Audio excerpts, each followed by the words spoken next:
इस कहानी की शुरुआत होती है इसके मुख्य किरदार विनायक राव सोहम शाह से। वो अपने बेटे को बताते हैं कि सदियों पहले पूर्ति की एक देवी हुआ करती थी। उस देवी के पास अनाज और सोने का अपार भंडार था। जब ब्रह्मांड का निर्माण हुआ उस समय पूर्ति की देवी ने अपनी कोख से 16 करोड़ देवी देवताओं को जन्म दिया, परंतु उन सभी में से उनका सबसे प्रिय था उनका पहला पुत्र हस्तर। समय के साथ हस्तर ने अपनी ही मां पूर्ति की देवी का सोना चुराने की कोशिश की और वो इसमें कामयाब भी हो गया। वो अनाज की ओर भी बढ़ा, लेकिन वहां मौजूद अन्य देवी देवताओं ने उसे नष्ट कर दिया और उसके शरीर के कई टुकड़े कर दिए। बस अब अंतिम वार बाकी था जिससे उसका अस्तित्व समाप्त हो जाता, लेकिन तभी पूर्ति की देवी ने उसे बचा लिया। मगर इस रक्षा की एक शर्त थी कि अब से कोई भी उसका नाम नहीं लेगा, उसे कोई नहीं पूछेगा और किसी भी धार्मिक ग्रंथ में उसका उल्लेख नहीं होगा। फिर भी वर्षों बाद विनायक राव के पूर्वजों ने हस्तर के लिए एक मंदिर बनवा दिया और उसकी पूजा शुरू कर दी। इससे देवी देवता क्रोधित हो गए और उनका गुस्सा बनकर बारिश के रूप में तुम्बाड पर बरस पड़ा, जो कभी रुकने का नाम ही नहीं लेती। यहां पर एक दिलचस्प लाइन सुनाई देती है जो दर्शकों की जिज्ञासा बढ़ा देती है। हस्तर का श्राप हमारे लिए वरदान है। ये बात क्यों कही गई है, इसका रहस्य आगे कहानी में खुलता है। अब कहानी शिफ्ट होती है साल 1930 में। यहां हमें एक महिला दिखाई जाती है, ज्योति।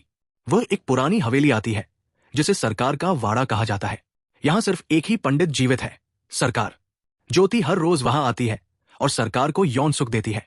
इसके बदले में सरकार उसे एक सोने की अशर्फी देता है, लेकिन एक दिन वो कहता है सोने की मुद्रा यूं ही नहीं मिलती, इसे कमाना पड़ता है। दूसरी ओर सीन शिफ्ट होता है ज्योति के दो बेटों की ओर। बड़ा बेटा विनायक राव, छोटा बेटा सदाशिव राव। दोनों अपनी मां के लौटने का इंतजार कर रहे हैं, जो रोज सरकार से मिलने जाती है। इस बार वो देर से आती है तो दोनों भाई आपस में बात करते हैं, बुढ़िया को खाना कौन देगा। यहां एक बुढ़िया दिखाई जाती है जिसे सभी दादी कहकर बुलाते हैं, लेकिन असल में वो इनकी दादी नहीं बल्कि सरकार की लकड़नानी है। अब आप सोच रहे होंगे लकड़नानी क्या होती है, मैं आपको समझा देता हूं।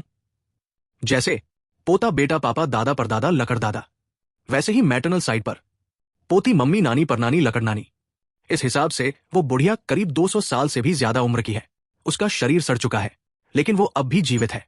रात को सदाशिव अपनी मां से पूछता है, क्या आज आपको सोने की मुद्रा मिली।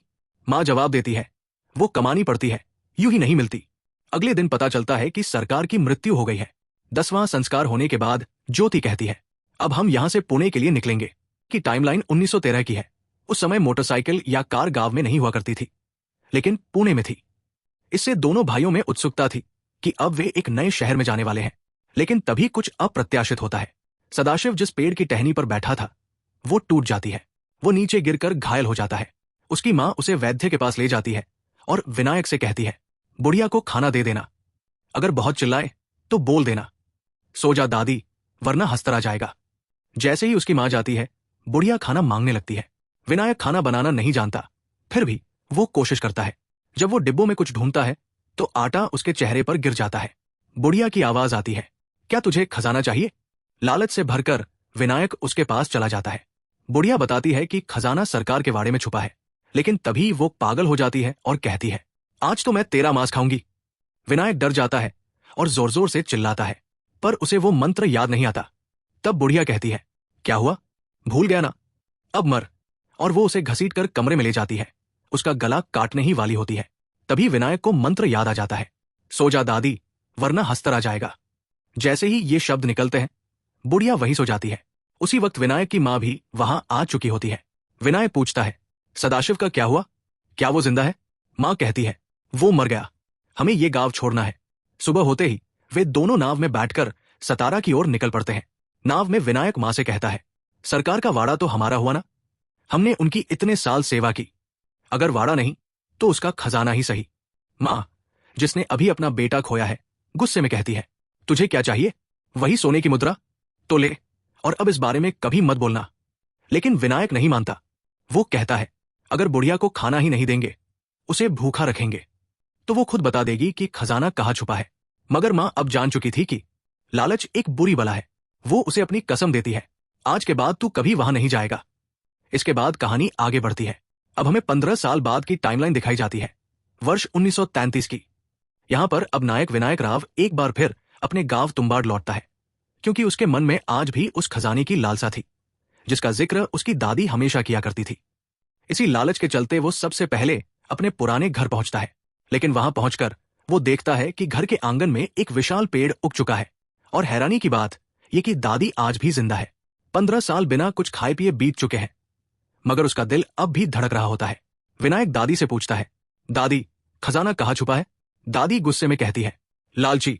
विनायक जवाब देता है, अगर मैं उस खजाने को नहीं लूंगा तो कोई और ले लेगा, तो क्यों ना हम दोनों उसे बांट लें? दादी कहती है, मुझे अब खजाना नहीं चाहिए, मेरे डिनर पूरे हो चुके हैं। अगर तू मुझे खिला नहीं सकता तो मार दे, क्योंकि अब मैं और नहीं जीना चाहती। विनायक कहता है, ठीक है, डील रही। आप मुझे उस खजाने तक पहुंचने का रास्ता बता दो और मैं आपको मुक्ति दे दूंगा। इसके बाद दादी बताती है, आज से कई साल पहले जब मैं कुएं में सबसे तेज उतरती थी, तभी मुझे उसका रास्ता मिला था। इससे विनायक को समझ आता है कि खजाना किसी कुएं में छुपा हुआ है। लगातार 3 महीने की मेहनत के बाद उसे वो कुआं मिल जाता है और यह भी समझ आ जाता है कि उसमें उतरना कैसे है। लेकिन कुएं के अंदर से सोना कैसे निकाला जाए, ये उसे अब भी नहीं पता होता। इसलिए वह दोबारा दादी के पास आता है और उनसे ये राज पूछता है। दादी उसे सारी जानकारी दे देती है और इसी के साथ विनायक उन्हें मुक्ति दे देता है। अब विनायक उस सोने की मुद्रा को लेकर वापस अपने गांव लौटता है। वहां पहुंचकर देखता है कि उसकी पत्नी ने आटे का एक छोटा सा काम शुरू कर दिया है। वो गेहूं पीसकर अपना गुजारा कर रही थी। विनायक उस पर गुस्सा तो होता है, मगर कहता है, अब मैं तुझे रानी बना दूंगा, क्योंकि अब हमारा समय बदलने वाला है। अगले दिन विनायक खुद को अच्छे कपड़ों में सजाकर अपने पुराने मुनीम के पास जाता है। ये वही मुनीम था जिससे उसे कभी 38 रुपए का कर्ज लेना पड़ा था। उसका नाम था राघव।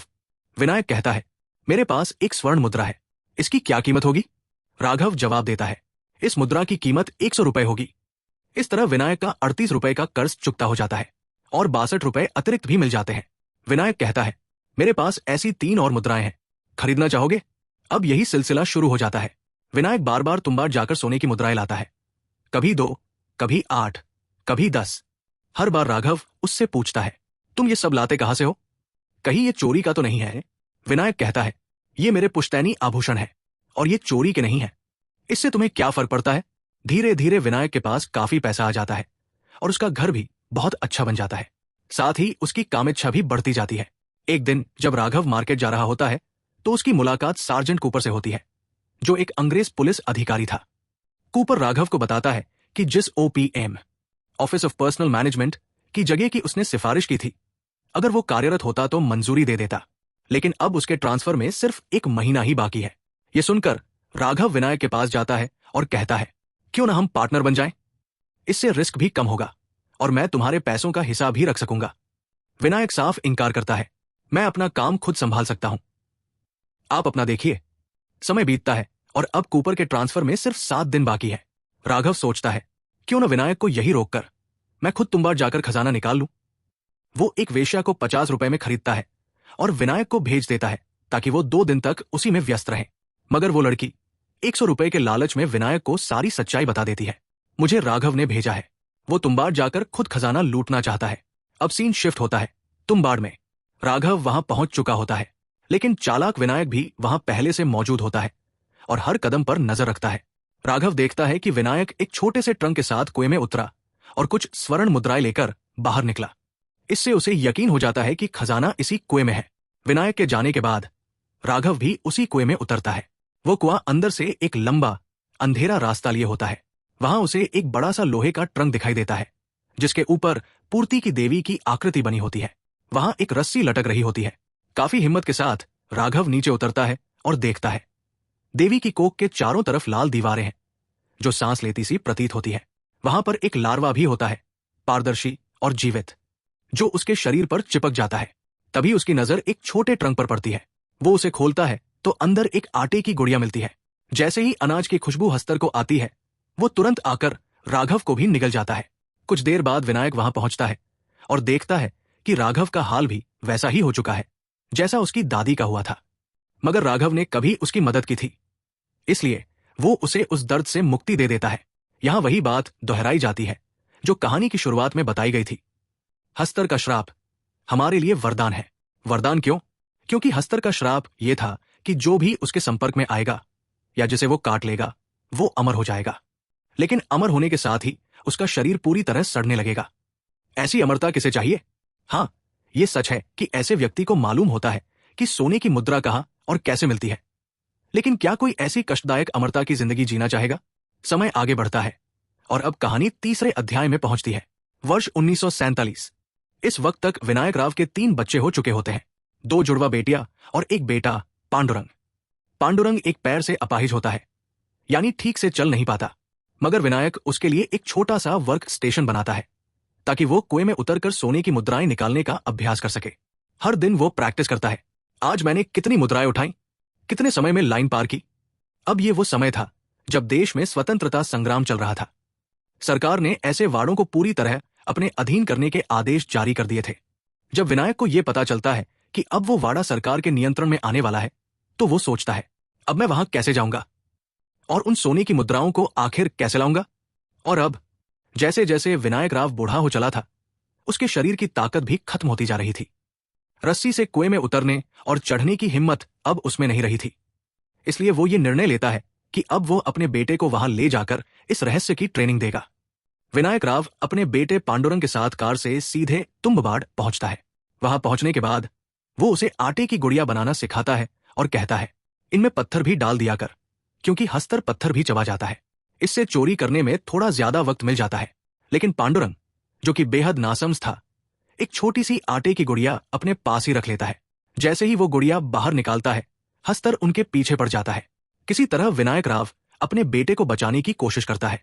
इस बीच पांडुरंग पीठ पीछे की पोटली खोलकर कुछ अशर्फियां अपने पास रख लेता है। ऊपर आने के बाद विनायक उसे बुरी तरह पीटता है और चांटे मारता है। तू पागल है क्या? हमें मरवा सकता था। मैंने मना किया था कि आटे की गुड़िया वहां मत ले जाना, फिर भी क्यों ले गया? पांडुरंग रोते हुए कहता है, सॉरी पापा, अब नेक्स्ट टाइम ऐसा नहीं होगा।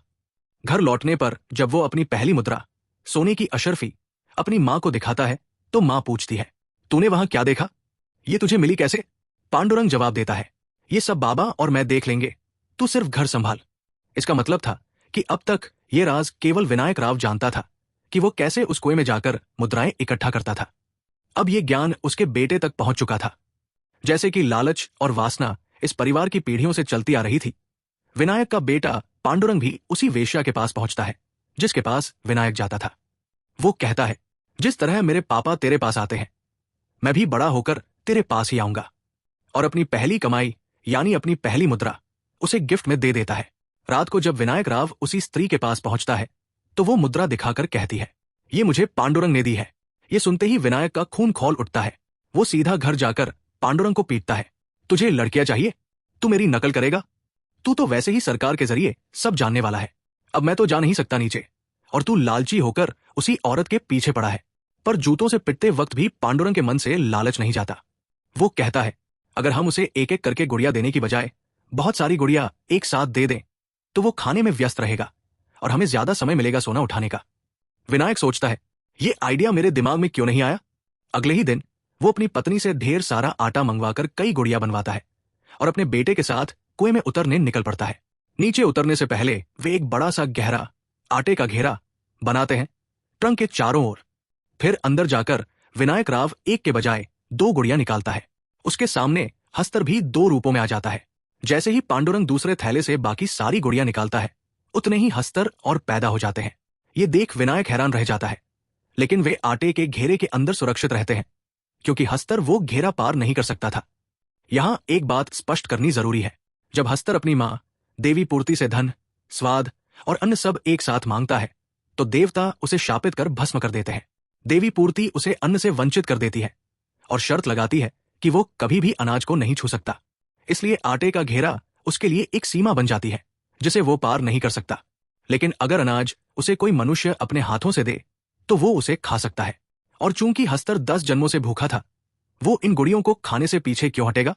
इतने सारे हस्तरों को देखकर पांडुरंग बेहोश हो जाता है। रात हो जाती है और विनायक तथा उसका बेटा घेरे के अंदर फंसे रहते हैं, ये उम्मीद करते हुए कि जैसे जैसे गुड़िया खत्म होंगी, वैसे वैसे हस्तर भी कम होते जाएंगे। मगर अंत में एक बड़ी गुड़िया बच जाती है, यानी एक हस्तर अब भी जिंदा है। अब विनायक राव को अपने बलिदान के सिवा और कोई रास्ता नहीं दिखता। वो उस बड़ी गुड़िया को कई छोटी छोटी गुड़ियों में बांटकर अपने शरीर पर बांध लेता है। पांडुरंग उसे रोते हुए रोकता है, पापा, ये आप क्या कर रहे हैं? लेकिन अपने बेटे की जान बचाने के लिए विनायक यही सबसे सही फैसला समझता है। वो घेरे से बाहर निकलता है। सारे हस्तर उसके पीछे दौड़ते हैं। जैसे ही वे ट्रंक के घेरे को छूते हैं, भस्म हो जाते हैं। आखिरकार सारे हस्तर मारे जाते हैं। पांडुरंग कुएं से निकलता है, देवी की कोख से बाहर आता है। बाहर आकर वो देखता है कि उसके पिता विनायक राव का वही हाल हुआ है जो पहले दादी और राघव का हुआ था। विनायक मरते मरते अपने बेटे को सोने की मुद्राओं की पोटली देता है और कहता है, ले, तुझे यही चाहिए था ना, इसी के लिए तो आया था यहां तक, ले जा। लेकिन तभी पांडुरंग को अपने पिता की कही बात याद आती है। हस्तर का वरदान हमारे लिए एक श्राप है, वो हमें अमर बना देगा। लेकिन वो जीवन कैसा जब शरीर ही सड़गल जाए। इसलिए पांडुरंग अब मुद्राओं का लालच छोड़ देता है। वो अपने पिता का अंतिम संस्कार करता है और उन्हें मुक्ति दिलाता है। और इसी के साथ ये मास्टरपीस मूवी खत्म हो जाती है।